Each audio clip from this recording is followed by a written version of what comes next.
Welcome back, folks. Sheepdog Smokey here, and it seems that Northam and his cronies in the Virginia legislature are just refusing to use logic.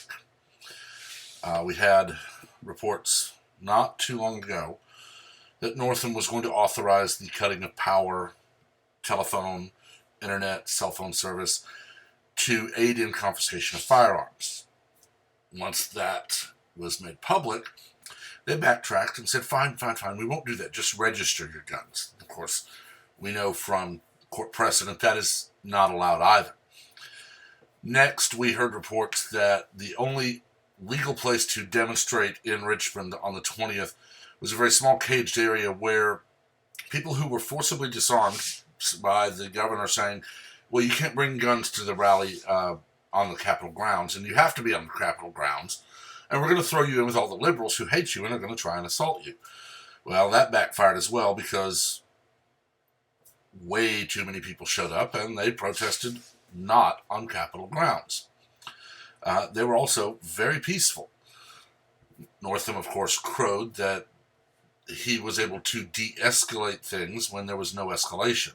Well, in the latest report, and all the links are below, Virginia has now got a bill that would criminalize dissent. Now, of course, the language of the bill is quite different. Threats and harassment of certain officials and property venue provides that certain crimes relating to threats and harassment may be prosecuted in the city of Richmond if the victim is the governor, governor-elect, lieutenant governor-elect, attorney general-elect, a member of or employee of the General Assembly, a justice of the Supreme Court of Virginia, or a judge of the Court of Appeals of Virginia. In addition, threats to damage property may be prosecuted in the city of Richmond if the property is owned by the Commonwealth and located in the Capital District. Now, first of all, threats and harassment are already illegal. Okay? If you, in passing, I'm going to whip your ass, that honestly is never going to be prosecuted. That's somebody running their mouth, and all it takes is basically some version of, if you feel froggy, jump. Okay? People who talk like that, get in your face and scream and yell stuff like that, they're either drunk, high, or just idiots. I have in the past been that person. I have been in the past the person who would say, I'm going to beat you bloody. Well, I've grown up. I have told people that if they try to harm me, I will defend myself. I have explained that I'm a big guy and I have minimal training in hand-to-hand. I have other training and I will do all I can to defend myself. My pointing out my size and my training and my experience is a deterrent. It's the same as, in my mind, brandishing a firearm. It tells the person threatening you that you're not an easy mark. And 9 times out of 10 works. Just like when you get in the bully's face and say, if you feel froggy, jump. They tend to see, oh crap, he's not going to stand there and take it. So they go find another victim. Now, that said, actual threats, okay, such as Madonna made about the White House, or others have made about Trump, or other members of the Republican Party, or of conservatives in the media, those are illegal. Criminal harassment is already illegal. All of the things they say in this bill are illegal.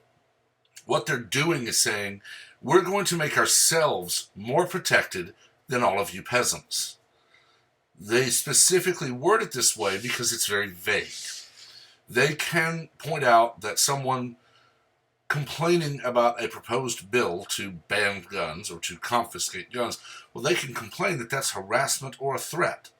And they can twist it any way they want to criminalize dissent. There's an old saying that in order to take away our rights, the Second Amendment has to go first.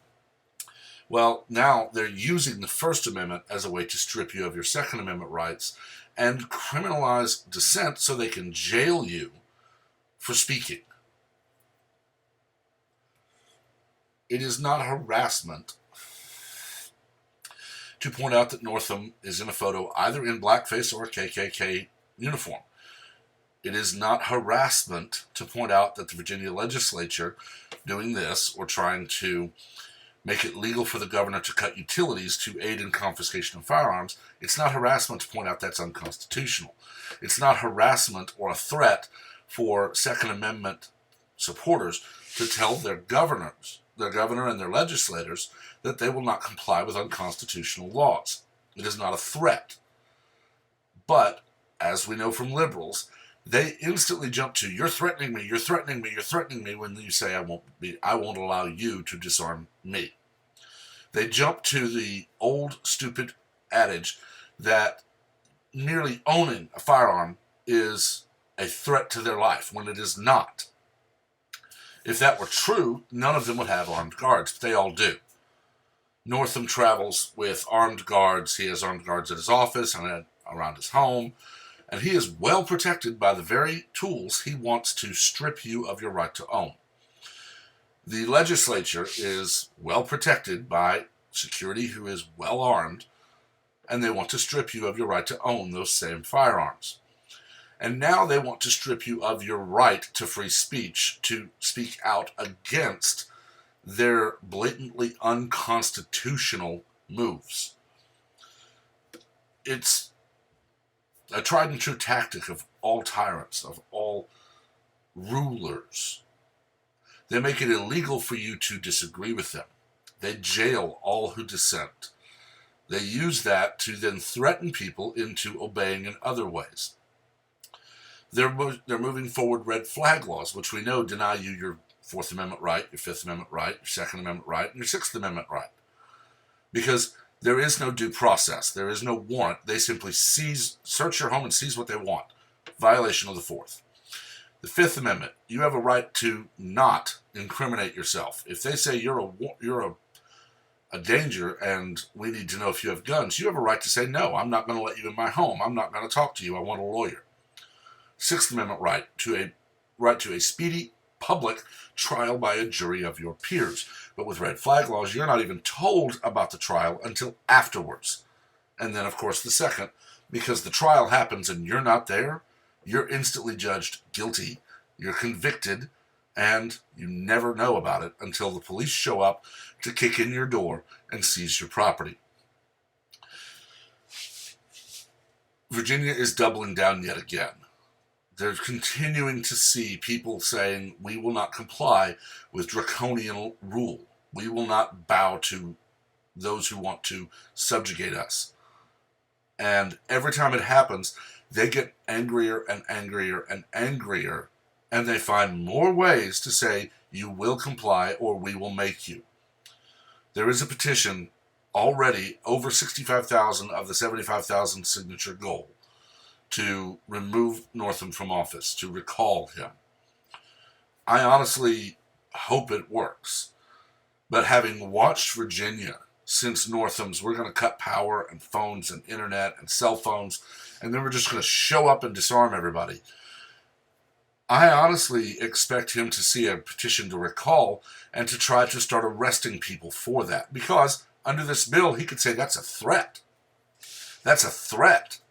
So the people who serve the petition to the legislature, well, they'll be arrested on site for threatening the governor, for harassing the legislature, when all they're really doing is presenting a legal document, a legal process start to recall a governor who is not working and serving his people.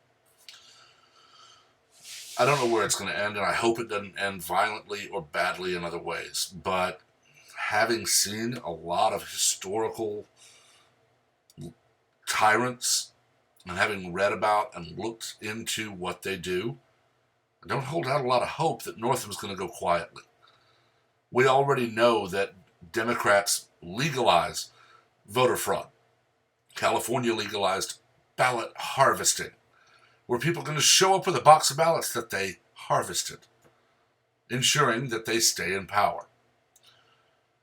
So I guess we're just going to have to watch and unfortunately just pray that Virginia doesn't just go completely off the deep end. Personally, I see an exodus of patriots from Virginia. I see Second Amendment supporters abandoning their state for other places to live. And when that starts, I see Virginia trying to lock the borders and say, you can't leave. We need your tax money. So you're not allowed to move out of state. And when that happens, all hell will break loose. I hope I'm wrong. Definitely let me know what you think in the comments. Just please keep it civil. I've said before, I get passionate, and I do say things to get a rise out of people. But if you want an actual conversation, start a conversation, not an argument. Please also remember to like the video and subscribe. Ring the notification bell so that you're kept aware of all of our content, or my content, as I post. Because for right now, as I've said, this is not what I do full-time. I have a full-time job, other responsibilities, so I do this. It's sporadic. But who knows? Maybe one day I'll make a go of it. Till next time, everyone, have a wonderful day.